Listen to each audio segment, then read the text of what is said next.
Welcome बच्चों। इस session में हम सभी देखेंगे कि इलेक्ट्रिसिटी और मैग्नेटिज्म के बीच क्या रिलेशन है। ठीक है, तो सबसे पहले तो आपको पता होना चाहिए, इलेक्ट्रिसिटी चैप्टर में जैसे पढ़ चुके हो कि इलेक्ट्रिक करंट क्यों फ्लो होता है। ठीक है, due to flow of charges.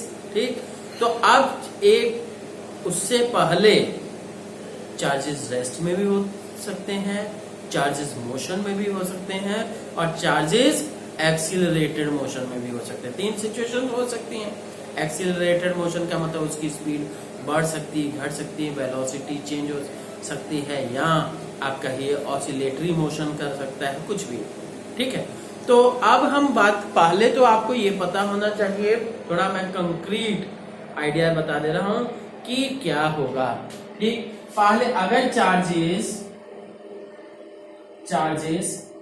At rest, charge मतलब इलेक्ट्रॉन या पॉजिटिव चार्ज का मतलब हाइड्रोजन वगैरह का न्यूक्लियस, प्रोटॉन एग्जिस्ट, वो प्रोटॉन को अलग कर, proton will not be responsible for flow of current. ठीक है, ध्यान रखिएगा।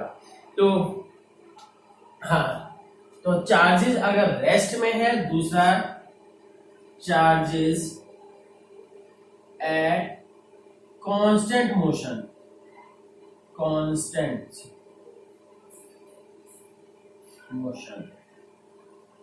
ठीक, और चार्जेस इन एक्सिलरेटेड मोशन,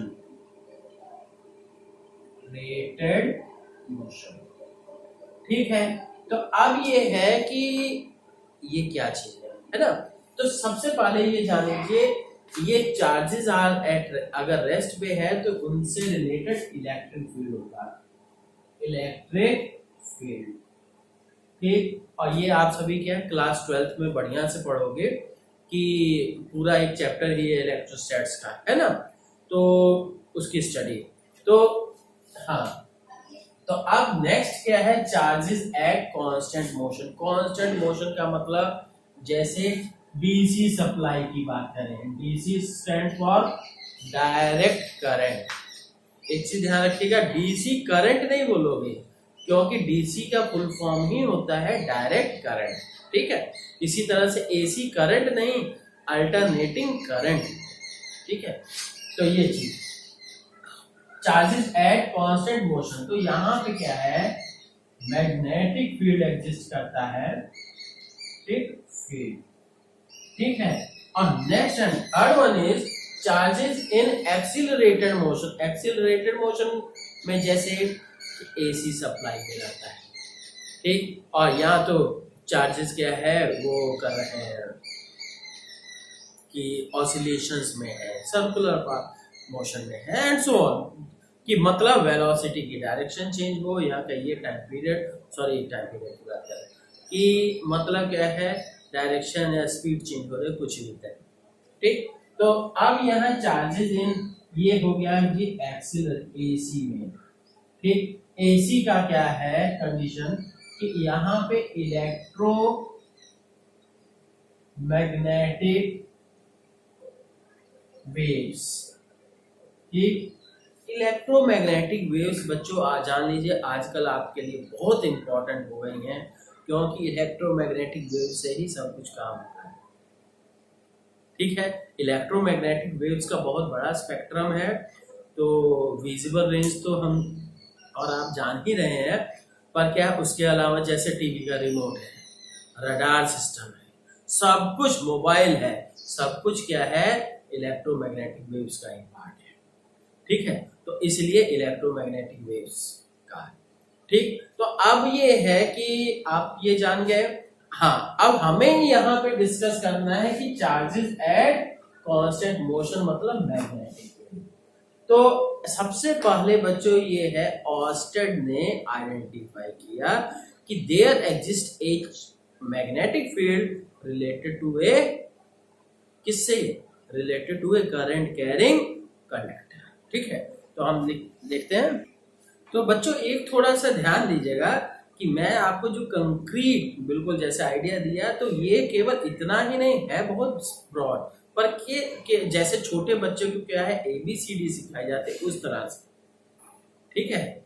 तो और भी कई कंडीशंस हो सकती हैं, पर क्या है, आपको केवल अभी आपको इतने लेवल तक इतना ही जाना है, इस लेवल तक क्लास 10 के। ठीक, अब हम बात करते हैं ऑर्स्टेड, OERSTED। ठीक, he observed that there exists a he observed that there exists a magnetic field related to a current carrying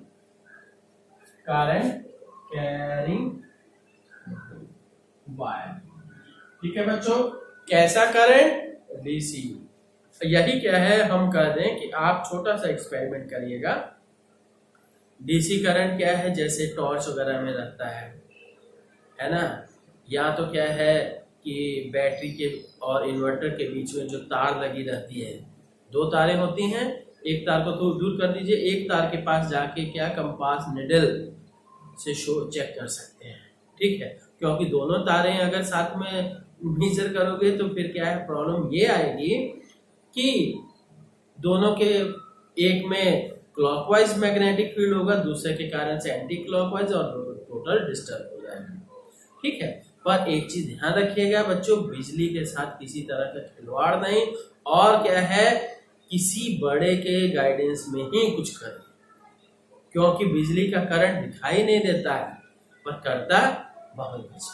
ठीक, तो अब देखिए हम बात कर रहे थे कि ऑर्स्टेड ने सबसे पहले ऑब्जर्व किया कि there exist a magnetic field related to a current carrying wire. उसने क्या है, एक एक्सपेरिमेंटल सेटअप किया, जैसे क्या, ये मान लीजिए सिंपलेस्ट सर्किट में क्या है, हमने एक बैटरी लगा दी, और ये क्या है, की लगा दी, और फिर इसके बाद क्या, ये चीज। ठीक, ये सिंपलेस्ट सर्किट बनाना आपको बता चुका हूं। ये रेजिस्टेंस हो गया, रेजिस्टेंस के स्थान पे आप कोई भी एलईडी बल्ब वगैरह कुछ भी लीजिए। ठीक है, उसी का रेजिस्टेंस की बात कर रहे हैं। ये की लग गई और ये बैटरी लग गई।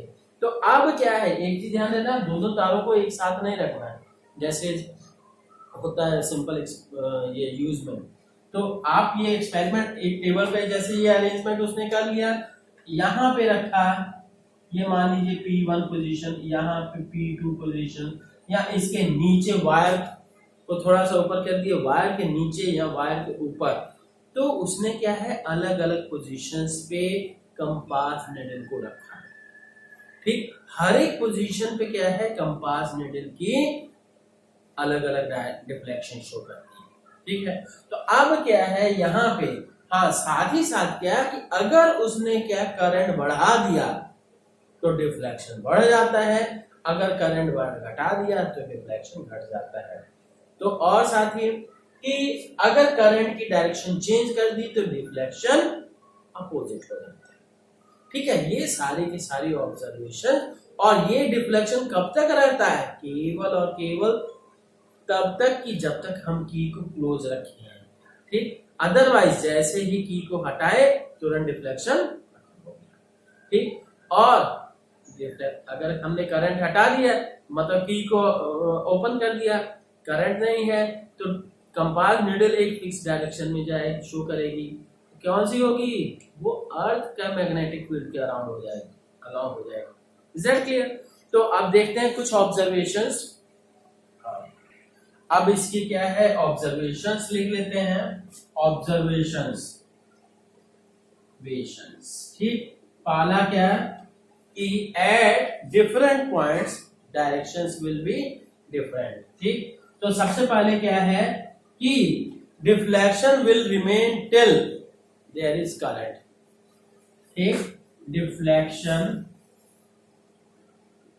will exist till there is current in the circuit। पहली बात हो गई। दूसरी बात, सेकंड, कि at different positions deflection will be different. At different positions deflection, किस चीज में डिफ्लेक्शन की बात कर रहे हैं? कंपास निडल की, ठीक है। At different positions deflection will be in compass pass will be different, ठीक है। अब नेक्स्ट क्या है? If current is reverse direction, मतलब ये क्या है? ये निगेटिव है, ये पॉजिटिव है, तो हमने क्या है? उल्टा कर दिया, इधर निगेटिव लगा दिया, इधर पॉजिटिव कर दिया। तो if current is reversed, if current is reverse, अगर करंट को हम रिवर्स करते हैं देन ये deflection will be action will be changed, will change। ऐसा नहीं होगा कि अगर मान लीजिए यहाँ पे डिफ्लेक्शन ऐसे है तो करंट की डिफ्लेक्शन, करंट डायरेक्शन चेंज कर दिए, मतलब पॉजिटिव को निगेटिव, निगेटिव को पॉजिटिव, तो उसके कारण चेंज करने के बाद ऐसी डायरेक्शन होगी। ऐसी नहीं, ऐसे की बजाय ऐसे हो जाएगी। Is that clear? ये ध्यान रखिएगा, ठीक है। तो ये मतलब कंडीशन पे डिपेंड करेगा कि कैसा है, ठीक। तो ये इसकी ऑब्जर्वेशन थी। और करंट का अमाउंट बढ़ाएंगे। If current is increased then the deflection will also increase. Fourth number, if current is increased deflection will also increase, ठीक है। तो ये सारी चीजें, तो बच्चों ये थोड़ा सा ऐसा नहीं कहूंगा कि रटने की जरूरत है, ये है थोड़ा सा समझ लीजिएगा, तो फिर क्या है, आना चाहिए बस। और एग्जाम में इतना नहीं पूछा जाता है, बस खाली मालूम होना चाहिए आपको कि ताकि आगे आप कर सकें, ठीक है।